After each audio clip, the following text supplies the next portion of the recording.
Hey guys, Tyson here. I guess I just got stuff to talk about this week too. Um, Today I beat Outlast, and I have some thoughts on like horror games as a whole, and kind of what a thing that beating this and having beaten Amnesia like 2 years ago now at this point, I've come to realize that like survival horror is what I like, cause like the horror games like Outlast and Amnesia, I think ironically are a lot less scary than games where you can fight. Cause in Outlast or Amnesia, your only options are to run and hide. Where like in like Resident Evil 1, you can run away, which sometimes is pretty smart so you don't waste ammo. But then, like, when you do encounter something, like, it's a lot scarier when you run into something that's really powerful and then you, like, shoot it and you're like, shit, that didn't work. And then you run out of there, you know? And, like, encounters in like, survival horror games can, like, in horror games, the worst thing they can do is kill you. But, like, in some old survival horror games, it might be worse to survive encounters sometimes because you might have wasted too much ammo or a healing item or something. You know, there's like that resource management element. Because in Outlast, there's parts where like there's Jessica watched me play pretty much all of it, so she can corroborate me on this.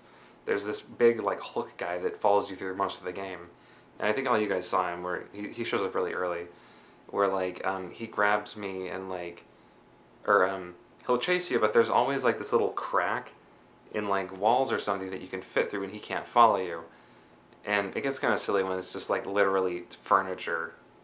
When he can break down doors and stuff, and he chases you, you slip through that, and he's like, darn. And he walks away all angry, and then but if this were like a survival horror game and you ran into this guy and you had like a machine gun and you unload on him and it's like ping ping ping bouncing off of him, it would probably be more scary than just knowing he like everyone else is invincible. And cuz basically every enemy is the same then. Cuz I think the most enemies apart from like if I was being chased, the most enemies I ever fought or I was ever menaced by were just two, and they were more intelligent because they would like do pincer stuff against me, but they were really slow and they killed me once, but I was able to just get past them. You know, I liked Outlast. It gets fucking weird near the end, and I will definitely do a video on it around Halloween. I already have an idea for it. I actually saved some footage from the game while I was playing it that I'll probably use. But and like the final enemy is something I did not expect at all, and it it was way different, but it still kind of falls into the same category, and it's kind of ridiculous that I can hide from it in a bathroom stall. Yeah, I think it's just a lot more like disheartening to face an enemy that like shrugs off damage when you have been able to injure enemies up to that point. Like in Dead Space 1, there's like a regenerating enemy that chases you through a pretty wide area, and like you can like cut its arms off and stuff or its legs and it'll grow them back, but it slows it down for a while and it's really scary because it's invincible. I think you kill it by like burning it up with like like a spaceship engine or something. I guess the next thing is that the Flash ended. The Flash finale happened yesterday. No wait, it's Thursday. It aired on Tuesday, but I watched it yesterday, and it was pretty lame. Zoom was a really wasted villain, considering how kind of awesome looking he is. The Reverse Flash was a much better villain in season 1. Although it looks like season 3 is going to be Flashpoint, which is going to be interesting. And the liberties that this season of The Flash took with time travel, I don't care to get into it. Another thing, I watched the first episode of the Preacher series on AMC, and it's pretty fucking cool. And it's currently free on YouTube, but you have to pay. By that I mean it's $0, but you have to like put a credit card in. I just used this prepaid credit card that I had like $5 on. I really want to see the rest of it though, because I've never read Preacher, but I've always wanted to, and it's really silly like how they go about it, and the like mess of characters that they have right now is very intriguing, and I know some of the directions that series goes in, and I think Ben and Haley will probably like it. It is free on YouTube.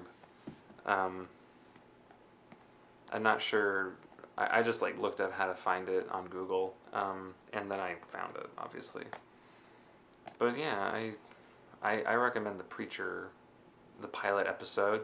Probably the biggest thing this week is that I had a job interview, and it's to be a production assistant for. Like production assistant isn't like the best way to put it. It's that like it's the like job posting that I saw was something like theater experience, fencing experience, martial arts experience, be like 5'9", average weight, average length hair, and then I was like, well shit, I'm like all of that, and then I contacted them, and I don't know, it's basically that I would be doing like not really reenactments, but like demonstrations of like medieval sword fighting and stuff. And I had an interview, and they told me today that they asked me today if I was still interested, and I guess they want me for it. And I would get paid to do it. And the only thing is that I'm kind of worried because I'm a lefty, and like I can like do stuff with my right hand, but I think that I remember they said we'd be using like two-handed swords, and like holding something like this is really natural for me, but something like this is really awkward and weird. And like I would be wearing armor too, and with like not sharp swords but made of metal, and like you could kill someone probably. Like they're not sharp, but they're not safe either.